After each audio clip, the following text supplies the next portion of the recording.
படப்பிடிப்பு தளத்துல தனக்கு நேர்ந்த பாலியல் வன்கொடுமை பற்றி கும்பமேளா மோனலிசா கண் கலங்கி கோபமா பேசியிருக்காருங்க. அவர் என்ன சொல்லியிருக்காருன்னா, நான் முதலில் நடிக்க கமிட் ஆனது சனோஜ் மிஸ்ரா படத்தில் தான். அந்த படத்தின் படப்பிடிப்பின் போது சனோஜ் மிஸ்ரா என்னிடத்தில் தவறாக நடந்து கொண்டார். அவர் எனது உடல் பாகங்களை தொட்டார். அப்போது எனது குடும்பத்தினர் படப்பிடிப்பு தளத்திற்கு வந்தனர். அவர்களின் கண் முன்னே அவர் அப்படி மோசமாக நடந்து கொண்டார். இது எல்லாம் எனக்கு பிடிக்கவில்லை. ஏன் இப்படி செய்கிறீர்கள் என்று கேட்டதற்கு, முதல் படம் என்றால் அப்படித்தான் இருக்கும்னு ரொம்பவே சகஜமா பதிலளித்தார். முதல் படம் என்றால் என்ன வேணுமானாலும் செய்யலாமா? முதல் படம் என்றால் தவறான முறையில் நடப்பீர்களா? என கோபமா கண் கலங்கியபடி மோனலிசா பேசியிருக்காங்க. மோனலிசாவோட இந்த பேச்சு தான் இப்ப இணையத்துல வைரலா பேசப்பட்டு வருது. 2024 கும்பமேளால மோனலிசா வைரலானதை தொடர்ந்து அவர் முதல்ல படத்துல கதாநாயகனா நடிக்க வைப்பதா பாலிவுட் இயக்குனர் சனோஜ் மிஸ்ரா தான் அறிவிச்சாருங்க.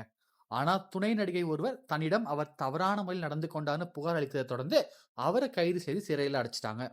முதல் பட இயக்குனர் சிறைக்கு சென்றாலும் இது ஒரு புறம் இருக்க, மோனலிசாவுக்கு சமீபத்துல தான் கேரளால திருமணமும் நடந்து முடிந்தது.